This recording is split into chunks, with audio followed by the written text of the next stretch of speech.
do Santo. Amém.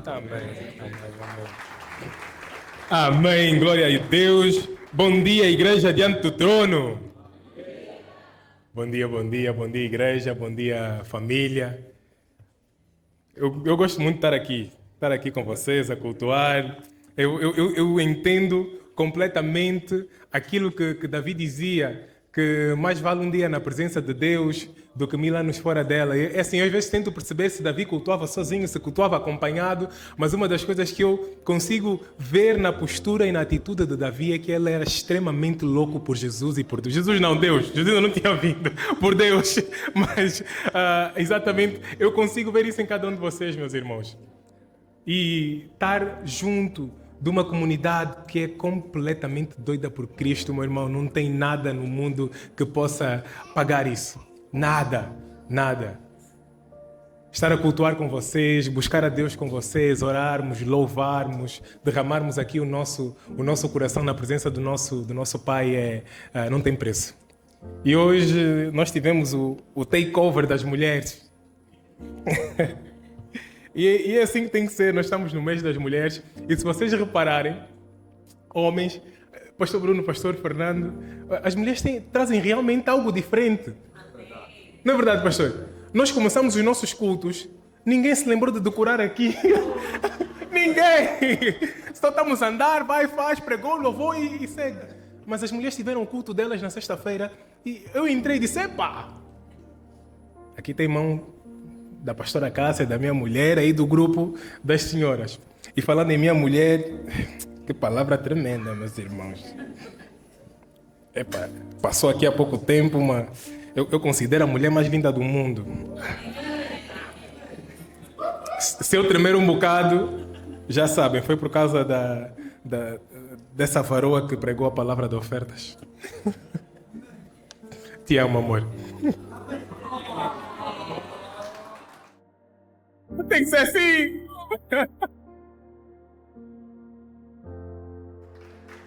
Homem, você que é casado e está com a tua esposa, olha no olho da tua mulher e diz, amor, eu te amo. Com tudo que eu tenho, com tudo que eu sou. Sim, senhora, meu irmão, é isso mesmo, é isso. Tem mais? Nenhum casado? Está aqui mais um. Isso, te amo. E tem que ser assim, meu irmão, porque só assim é que nós conseguimos realmente viver essa vida de forma leve, fácil e expondo Jesus Cristo ao mundo lá fora. Eu queria que nós abríssemos as nossas Bíblias em Gálatas, no capítulo 5. E nós vamos estar a ler a partir do versículo 16. Gálatas, capítulo 5, versículo 16. Mídia, eu vou estar a ler a versão NVT, né? Se vocês quiserem passar aí. E se vocês já tiverem aberto, vamos então prosseguir com a leitura. E assim nos diz a palavra do Senhor. Por isso digo, deixem que o Espírito guie a vossa vida. Assim, não satisfarão os anseios da sua natureza humana. A natureza humana deseja fazer exatamente o oposto do que o Espírito quer. E o Espírito nos impele na direção contrária àquela desejada pela natureza humana.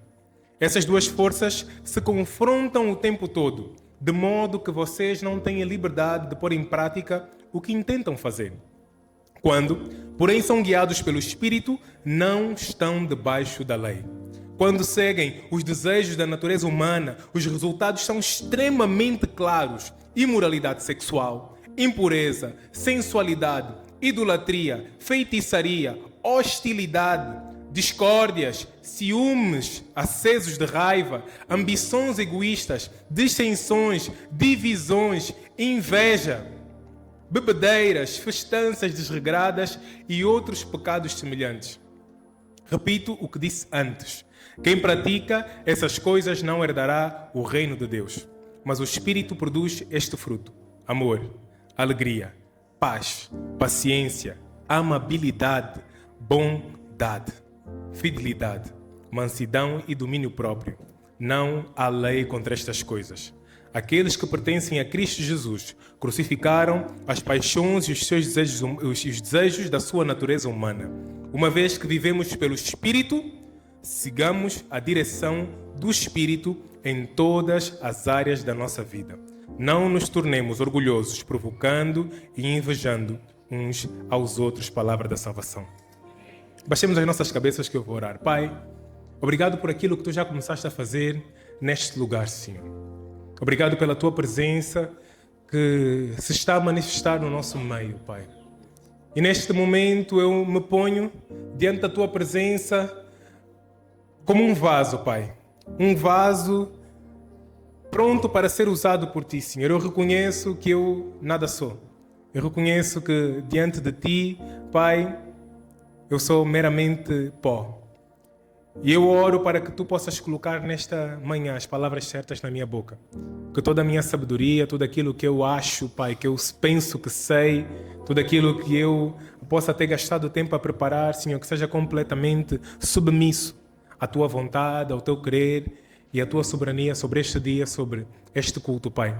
Te entregamos este momento, Te entregamos as nossas vidas, os nossos corações. Prepara, Pai, os nossos ouvidos para que nós possamos ouvir com clareza aquilo que Tu queres falar à Tua igreja, à Tua comunidade, ao Teu povo, Pai. Que nós possamos ter o nosso coração aberto, Pai, receptivo à mensagem que vem do Teu trono, Pai.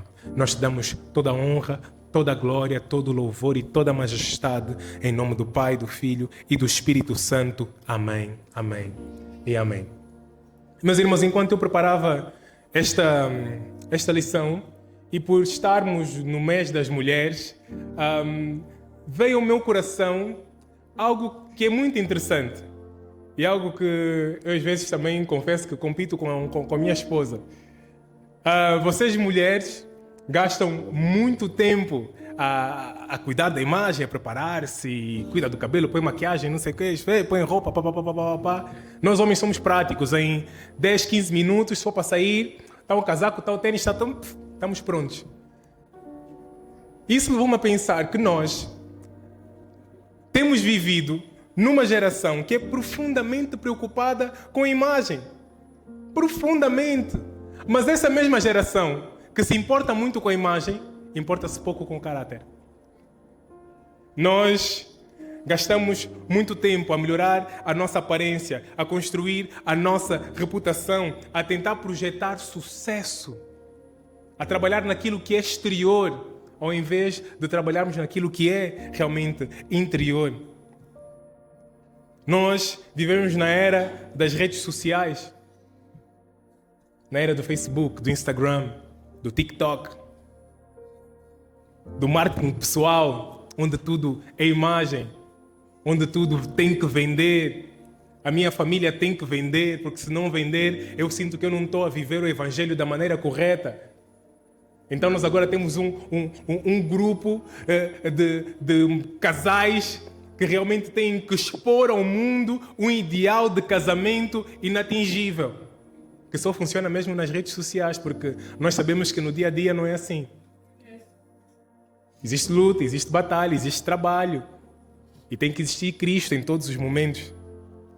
Então, nós estamos nesta caminhada de exposição constante, onde tentamos sempre projetar a melhor imagem para o mundo lá fora.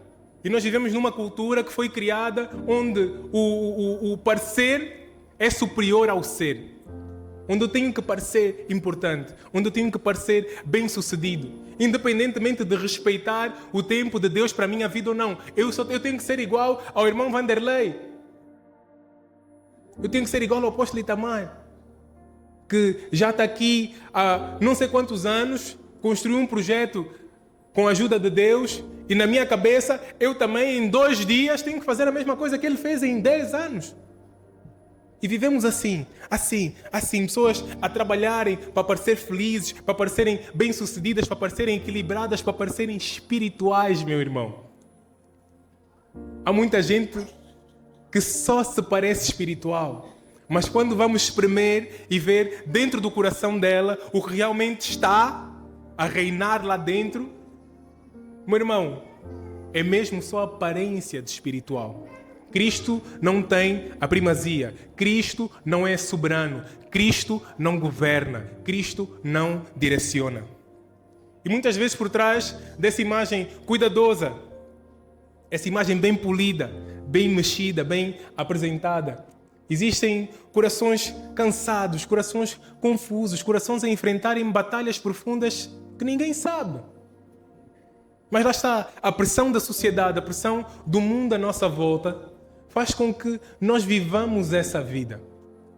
E eu lembro-me que no primeiro culto que eu preguei aqui, eu partilhei com vocês que Deus me tem chamado para um ano de negação da minha própria pessoa, destruição do Mário, morte do Mário, para que eu me possa parecer cada vez mais com ele.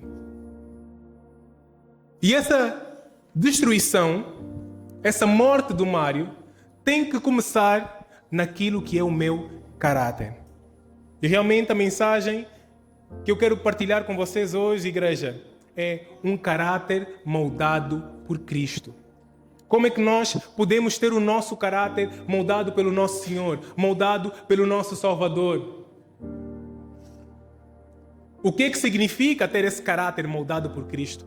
Quais são os frutos de um caráter forjado pelo Espírito Santo de Deus? E quando nós encontramos Jesus, meus irmãos, quando nós chegamos a uma igreja, quando alguém partilha a palavra da salvação conosco, quando nós decidimos entregar a nossa vida a Ele, recebê-lo como nosso Senhor e nosso Salvador, Jesus traz uma coisa que assusta todo mundo. Assusta-me a mim e eu acredito que também assusta vocês, meus irmãos. Por isso é que muita gente foge do Evangelho, foge da palavra da salvação. Porque Jesus, Ele entra com toda a sua soberania, Ele entra com todo o seu poder, vai até o mais profundo do nosso ser e acende uma luz. E revela a nossa verdadeira identidade, o nosso verdadeiro eu, os verdadeiros desejos do nosso coração. E isso nos confronta, meu irmão. Porque Ele vai aparecer e Ele vai dizer: Mário, a vida que tu viveste até agora tem que ser esquecida, destruída, morta, pregada na cruz comigo e uma nova vida tem que começar. Eu digo: mas como assim, Jesus? Se eu gosto dos meus pecados e dos meus pecadinhos, está tudo tão bom, não pode ser só uma adição àquilo que é a minha vida normal. E Cristo começa a mostrar, Cristo começa a revelar, Cristo começa a fazer brilhar uma luz sobre aquilo que são os desejos contrários à vontade dele que estão no nosso coração. Então muita gente não aceita isso. Por isso é que quando ele estava com uma multidão que o seguia e ele começou a descrever o custo de o seguir, o custo de vivermos para ele, o custo de sermos seus discípulos, num mar de pessoas só ficaram 12. E Cristo, Ele tem uma postura que realmente me surpreende, eu acho que é fantástica. Eu imagino Jesus olhar para aqueles 12 e a perguntar: oh, estão aqui ainda, não foram com os outros? Porque é isso que acontece. A luz ilumina as nossas falhas, os nossos erros, os nossos pecados e nós corremos, nós fugimos, nós não queremos ficar. Porque a Bíblia nos ensina, a palavra de Deus nos ensina que o problema central do ser humano não é apenas o comportamento, meu irmão. Não são só as coisas más que nós fazemos, não é apenas as coisas erradas, não é apenas o falar errado, não é apenas o não perdoar, não é apenas o não ser íntegro, não é apenas corromper um polícia quando nós somos parados numa operação porque temos feito qualquer coisa de errado. Não é apenas trocar mensagens que não têm que ser trocadas com certas pessoas. O problema do ser humano, o nosso problema, meu irmão, é mais profundo, ele é espiritual, ele é interno. O problema é o nosso coração, é o teu coração, é o meu coração. E Cristo, quando entra, Ele apresenta esse problema da maneira mais clara possível, pelo seu nome verdadeiro: pecado. O teu coração é pecaminoso. Não só pecaminoso, como também é enganoso. Ou seja, o teu coração, o nosso coração, ele nos engana e esse engano leva-nos para o pecado. E é isso que Cristo ilumina. Por isso, quando nós nos propomos a caminhar com Cristo, nós temos que entender que o Evangelho não existe somente para nos ensinar boas coisas. Isto aqui não é somente um livro de regras morais e cívicas, falar melhor, tratar melhor o próximo, sentar melhor, ser bem educado. orar, jejuar. O Evangelho não veio para nos tornar pessoas melhores, meus irmãos. O Evangelho veio para fazer algo mais profundo, algo mais radical. Esta palavra nós recebemos para que o nosso coração seja transformado à imagem de Cristo. O Evangelho veio para acabar com tudo e fazer com que só Cristo brilhe na tua vida, na minha vida, na nossa vida, meu irmão. Posso ouvir um amém? E é exatamente sobre isto que o apóstolo Paulo fala nesta carta que nós lemos, neste capítulo específico, no capítulo 5, do versículo 16 ao 25. Paulo revela que dentro do coração humano existe uma batalha espiritual profunda. Ele fala de duas forças que lutam dentro de nós. Uma é a nossa carne, que está de um lado, e a outra, o nosso espírito. E é no meio dessa batalha, meu irmão, aonde o nosso caráter, aonde o caráter cristão é forjado. Nesta luta da carne e do espírito, onde a carne puxa, o espírito puxa. Nós estamos ali, quero fazer, não faço, faço, não quero fazer. E o verdadeiro caráter do cristão começa então a nascer. O caráter do cristão, ser parecido com Cristo, não começa de nós termos um esforço ou fazermos um esforço muito grande para ter altos padrões de moralidade. Não, meu irmão, isso não existe, isso não acontece. Mas ele parte sim, começa, existe, é aflorado através de uma vida guiada e conduzida pelo Espírito Santo. E Paulo começa no versículo 16 e depois do 17 por dizer algo que talvez é surpreendente para uns, para outros já é o dia a dia, que é a vida cristã não é um passeio no parque, meu irmão. Não é ausência de lutas, não é ausência de batalhas, não é só está tudo bem, está tudo tranquilo. Não, meu irmão, vai haver lutas, vai haver guerras. E em outros livros, Paulo ele expõe tudo aquilo que foram as coisas que ele sofreu e teve, como dizem os ingleses, que endure por causa do Evangelho, por causa da mensagem da cruz. Naufrágios, perseguições, prisões. Por isso é que os nossos pastores reforçam sempre, meu irmão, se vocês vêm só aqui para essa comunidade, para a nossa igreja, para esperar casa, carro, um casamento bonito e abençoado, filhos, dinheiro, uma conta bancária cheia, meu irmão, estás no sítio errado. Porque aqui acontecem duas coisas. Primeiro, pessoas mortas morrem ainda mais para serem revividas com Cristo. Nesse processo da morte do eu que já se encontra morto, nós somos prensados, amolgados, esmagados para que Cristo possa se manifestar. Mas acima de tudo, nós passamos por tribulações, por circunstâncias, por problemas, por tudo. E a maior luta que nós vamos enfrentar, meus irmãos, não é a luta das circunstâncias naturais, não.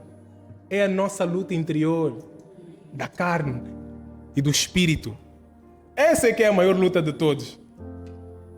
E Paulo, quando ele apresenta esse confronto entre carne e espírito, ele usa duas palavras muito importantes. A primeira é a carne. E quando nós vamos olhar para o significado da palavra carne no texto original, no grego, a palavra que Paulo utiliza é sarkos.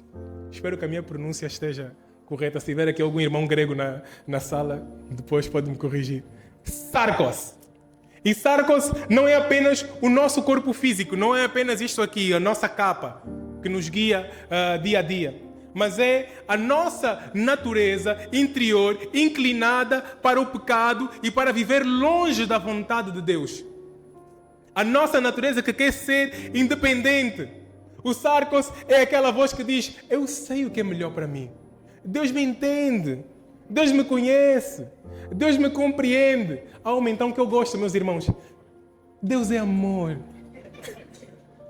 Este é o sarkos.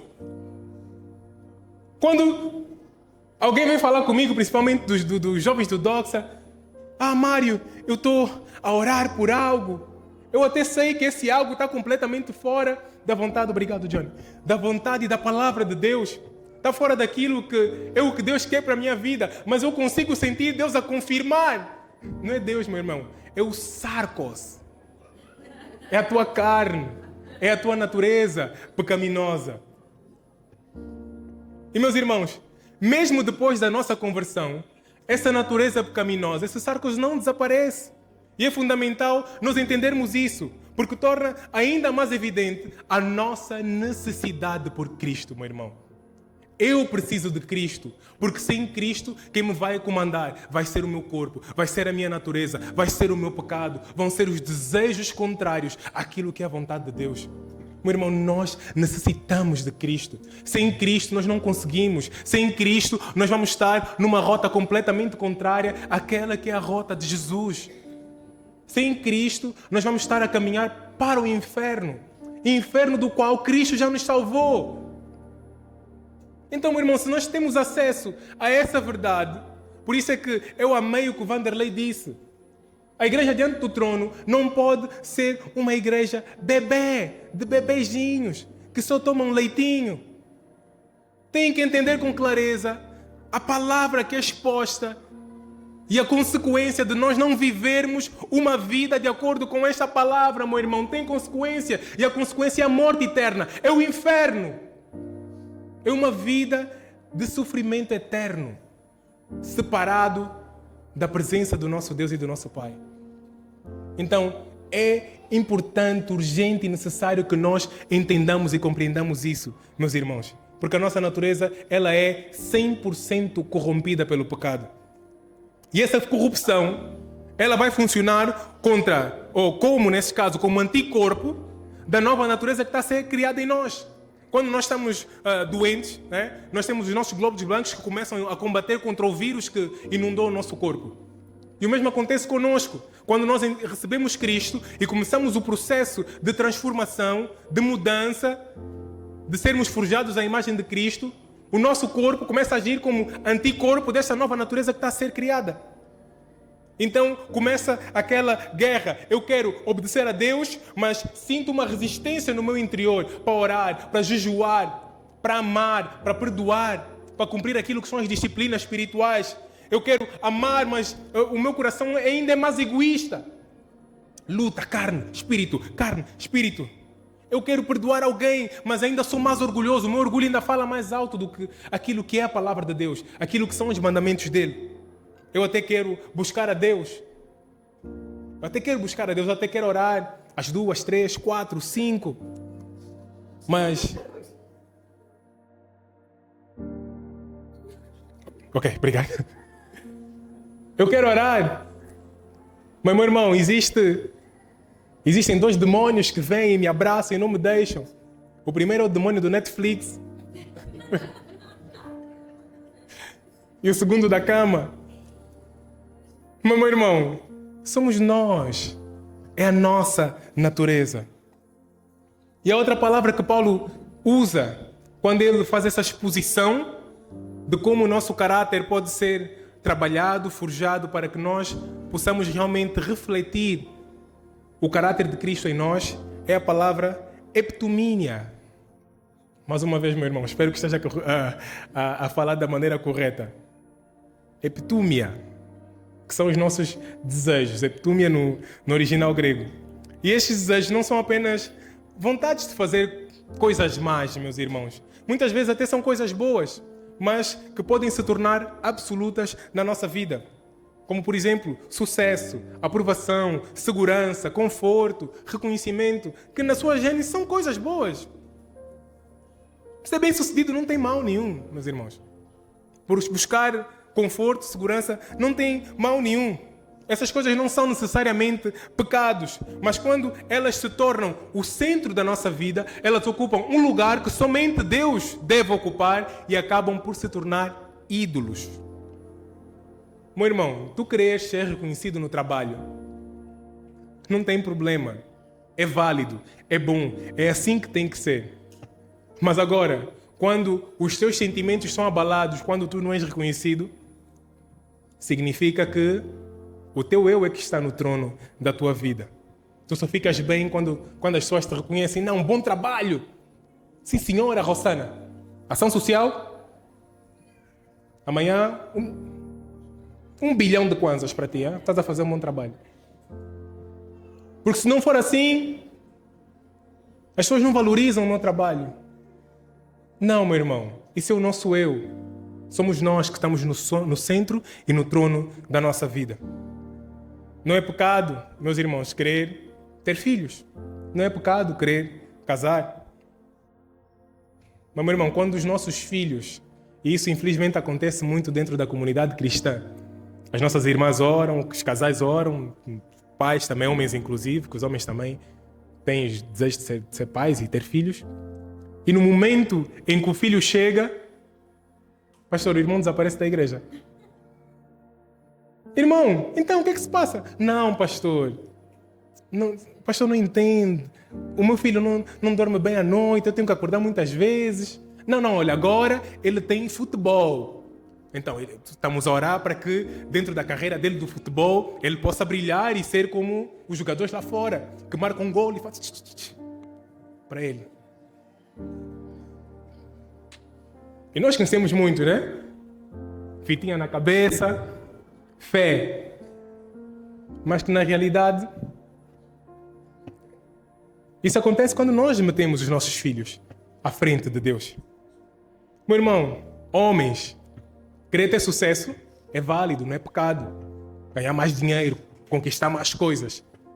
Mas quando esse desejo ocupa o lugar da tua família e o teu posicionamento como cabeça do teu lar, quando tu sacrificas tudo, o tempo com os teus filhos, o tempo com a tua esposa, em prol do trabalho, do dinheiro, de conquistas financeiras, aí nós estamos a demonstrar, tu estás a demonstrar quem é o Deus da tua vida e não é o Rei dos Reis, o Senhor dos Senhores.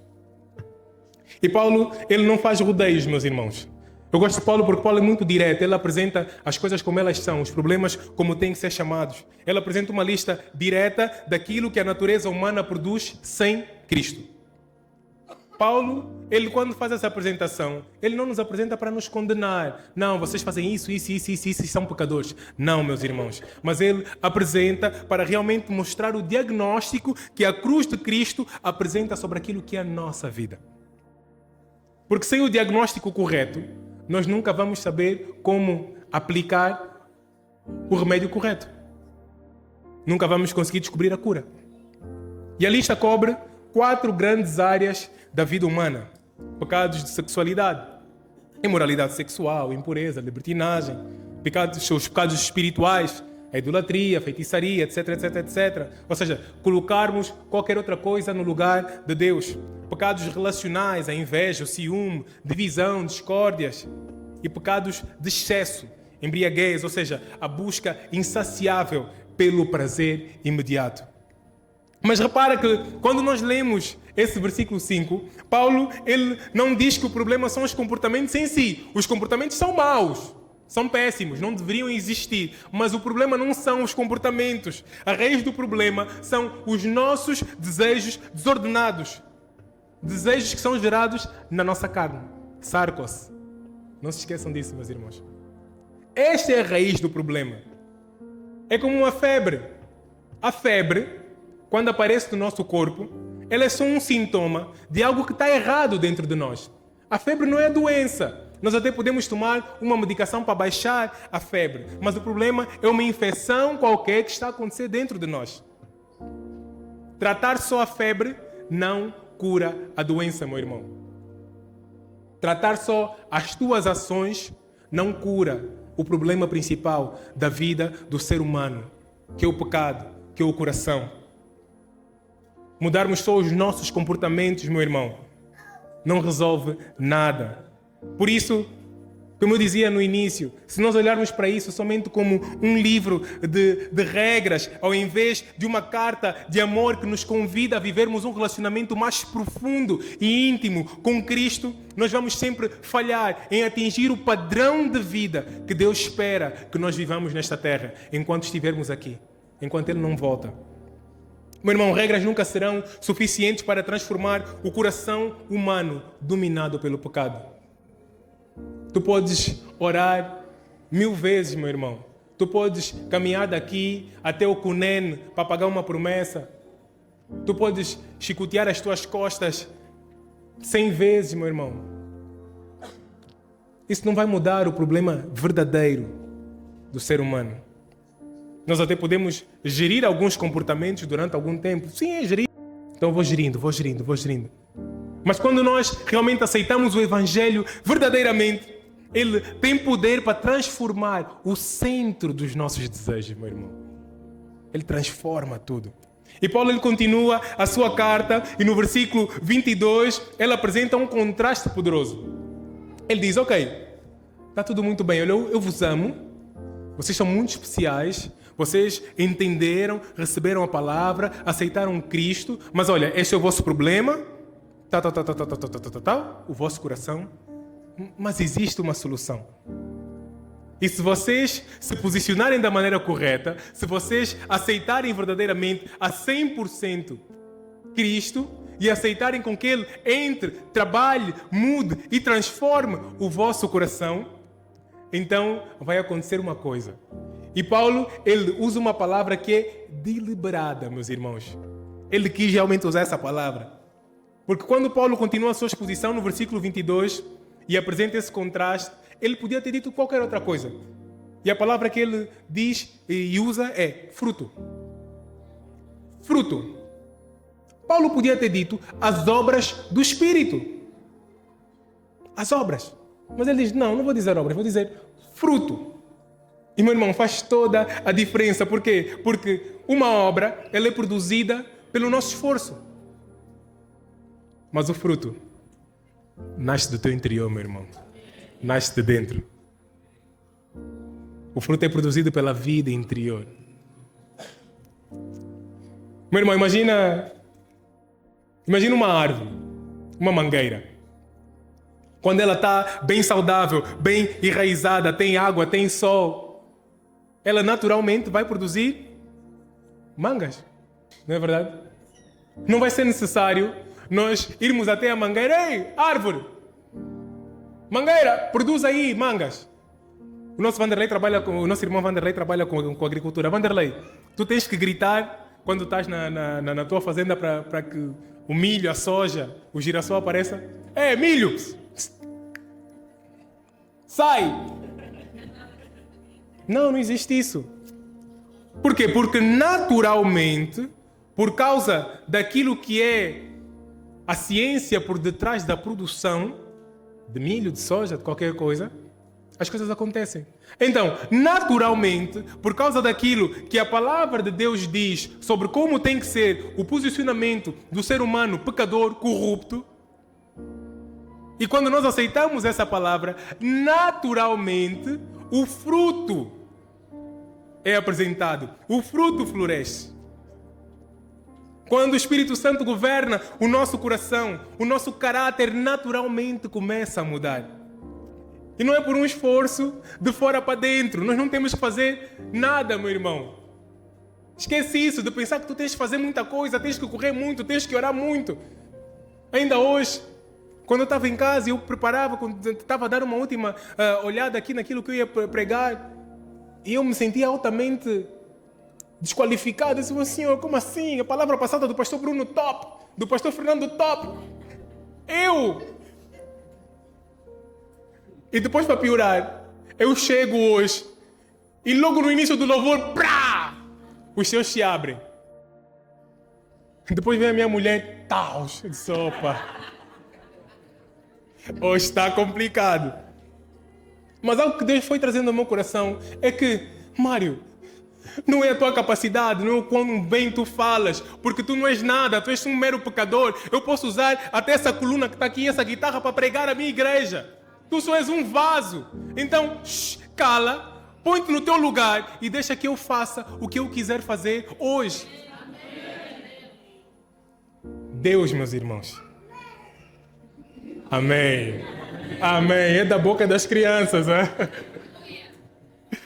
E meu irmão, reparei uma coisa interessante.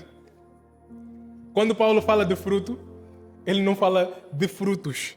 Ele não apresenta uma frutaria, meus irmãos. Maçã, banana, cerejas, ananás. Não. Ele apresenta um fruto singular. Sabem por quê? Porque não é um menu para nós escolhermos aquilo que mais nós gostamos. Isso não é menu, meu irmão. É um fruto único que revela um caráter fundido ao caráter de Cristo. Um fruto único com várias camadas. A primeira delas, o amor. E esse amor não é um sentimento que depende de como o semelhante se comporta para comigo. É o compromisso de querer bem ao outro, mesmo quando isso pode me custar. Eu vou querer bem. Eu vou querer que tu estejas bem. Eu vou querer que as coisas te corram bem. Uns tempos atrás, nós aprendemos com o pastor Fernando que nós conseguimos perceber que estamos completamente curados de algum tipo de ressentimento quando nós oramos para que essas pessoas até sucedam. Sejam bem-sucedidas, alcancem boas coisas, sejam extremamente e amplamente abençoadas. Pensem neste nível de vida cristã, meu irmão. Onde imaginemos alguém, um assassino, matou algum membro da tua família e tu vais ter com ele e diz: olha, eu te perdoo e eu espero que Deus te abençoe grandemente.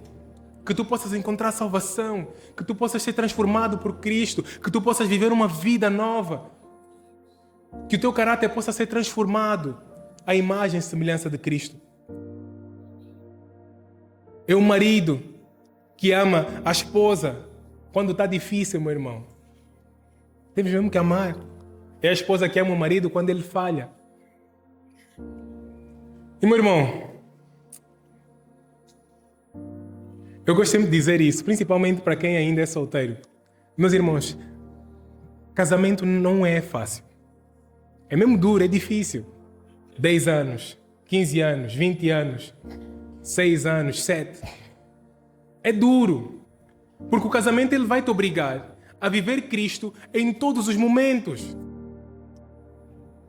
Aqui não tem negociação. Não, hoje eu não quero ser, hoje eu não vou. Não, meu irmão. Nós somos realmente obrigados a vivermos Cristo nas nossas casas, nas nossas famílias. Por isso é que Cristo, Ele nos convida a nós construirmos a nossa casa na rocha que é Ele, porque somente Ele nos vai sustentar.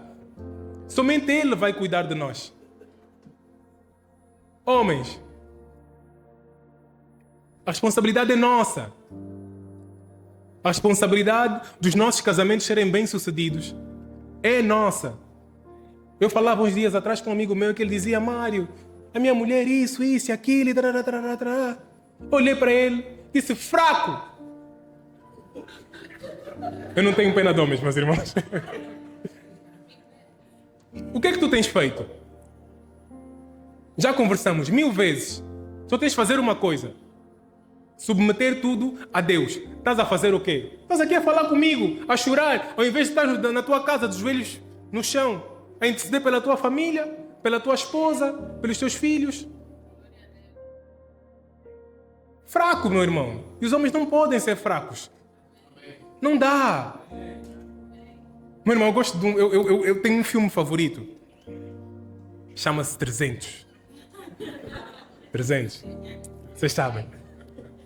E no 300 há aquela parte, né, onde o representante lá do Xerxes vai falar com Leônidas, né, e ele está ali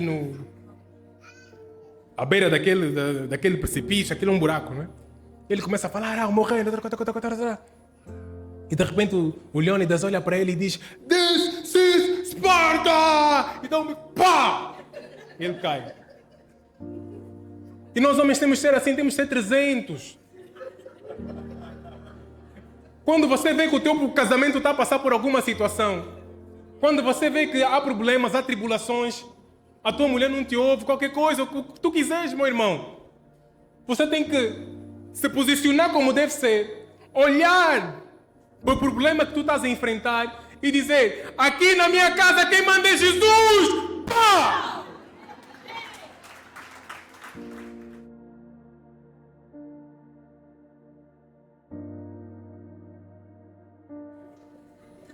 Aqui quem manda é Jesus, meu irmão.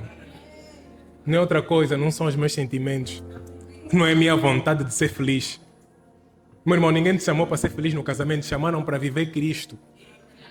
Ser feliz espera para quando nós estivermos com Cristo lá em cima. Meu irmão, a segunda camada do fruto é a alegria. E esta é uma alegria que não depende das circunstâncias. É uma alegria que nasce da certeza de que Deus está no controle de tudo. Desemprego.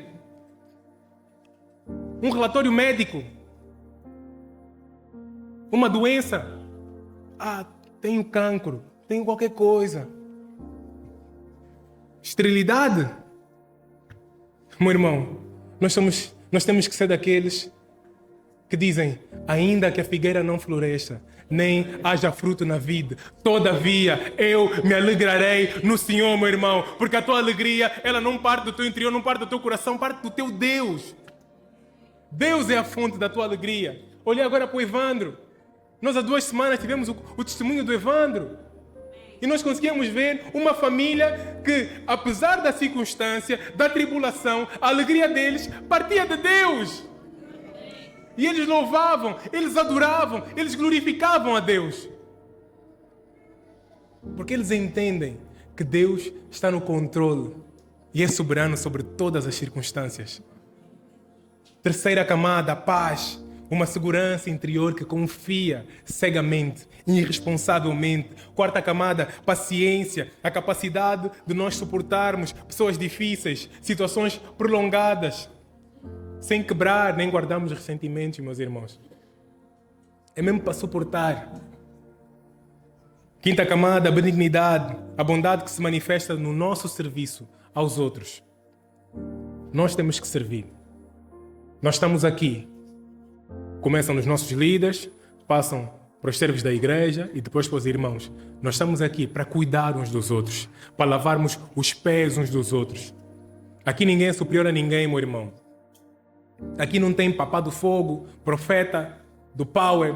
Não, somos todos iguais irmãos em Cristo Jesus.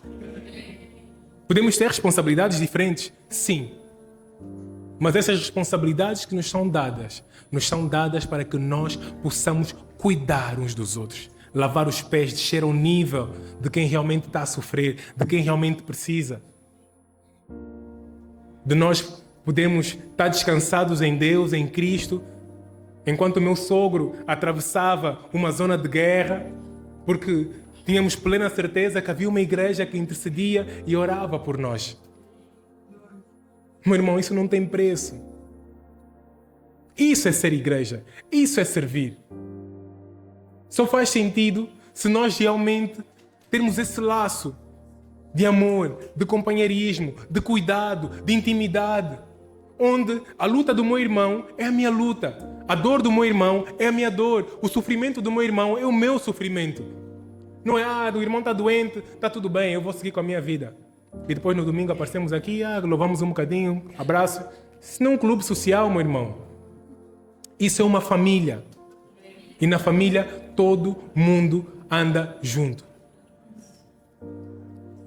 Sexta camada, a bondade. E essa bondade é a bondade que vem da nossa integridade moral profunda. Sétima, fidelidade. A lealdade, a confiabilidade. Nós temos pessoas de uma só palavra. Nós podemos realmente nos posicionarmos de forma que as pessoas confiem em nós. Oitava, mansidão. E a mansidão não é fraqueza, meu irmão. Essa mansidão é aquela que Cristo nos diz para darmos a outra face, mas isso não é ser fraco. Isto é humildade de nós reconhecermos quem nós somos em Cristo, então sabemos que nós não precisamos de provar nada a ninguém.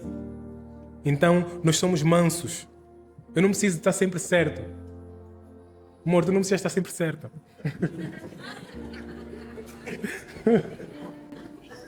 É só sermos mansos. É só isso, meu irmão. E por último, o domínio próprio, que é a capacidade de dizer não aos nossos impulsos. Pausarmos antes de respondermos. De não comprar aquilo que não vamos poder pagar amanhã, meu irmão. Às vezes o teu problema financeiro não é o devorador, não é o demônio, não é o diabo. É mesmo tu és o próprio diabo da tua vida, meu irmão.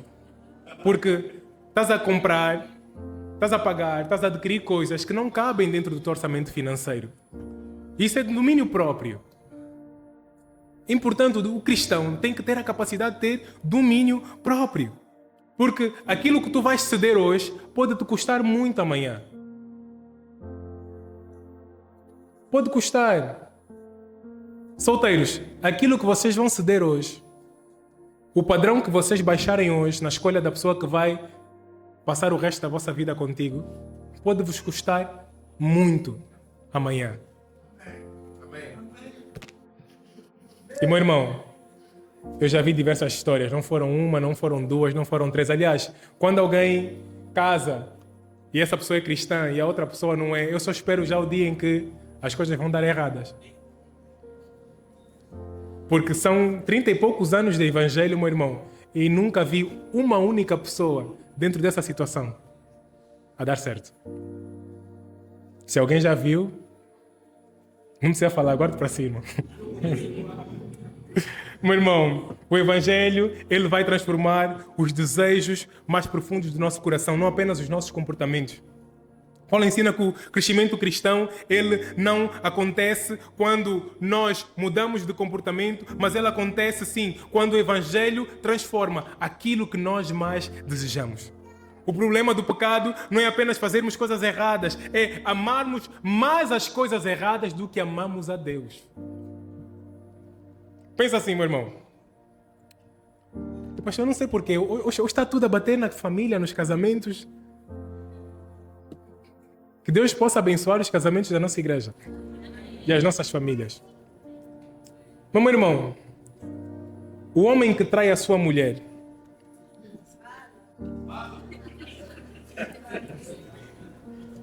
ele faz isso porque ele se ama a si mesmo mais do que ama a Deus. Ele ama a adrenalina, ele ama o prazer. Independentemente daquilo que pode acontecer com a sua família ou não. Por quê? Porque nós amamos mais a coisas erradas do que amamos a Deus. É um problema de desejos, meus irmãos.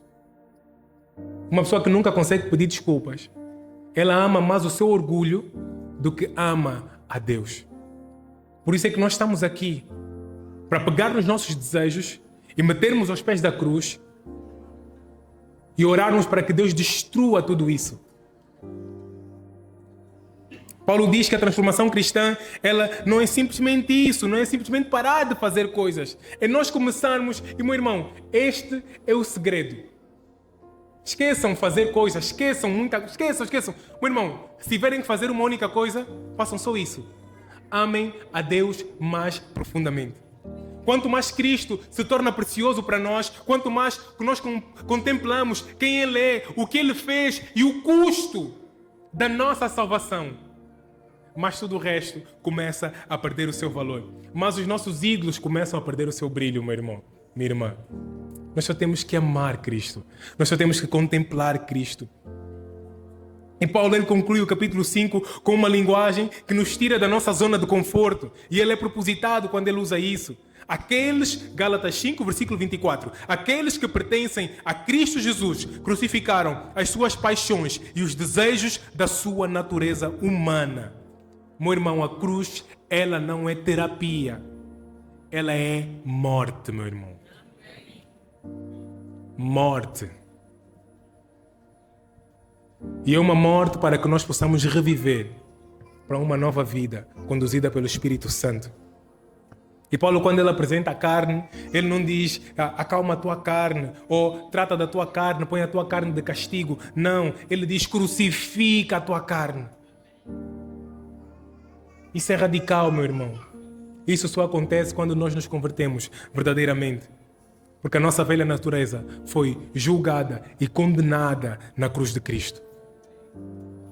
Lucas 9, versículo 23. Se alguém quer vir, lembram-se do exemplo que eu usei no início, né? Da multidão que seguia a Cristo. Se alguém quer vir após mim, negue-se a si mesmo, toma cada dia a sua cruz e... Pergunta ao teu irmão, tu queres verdadeiramente seguir a Jesus? Pode perguntar, sem vergonha. Pergunta ao outro, tu queres verdadeiramente seguir a Jesus?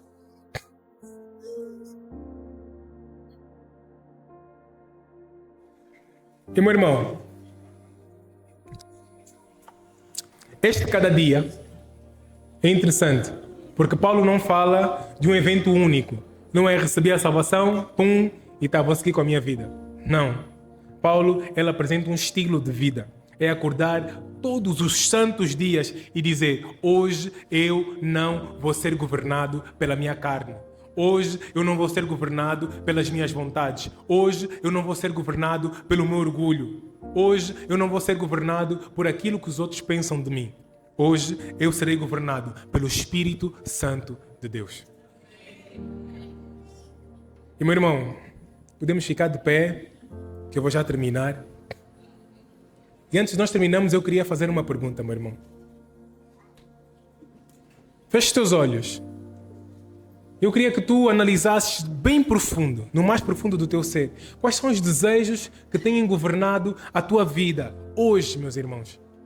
Será que é o sucesso? Tu estás disposto a tudo para ser bem-sucedido? Será que é a aprovação? A tua paz depende daquilo que os outros pensam de ti? Meu irmão, será que é o conforto?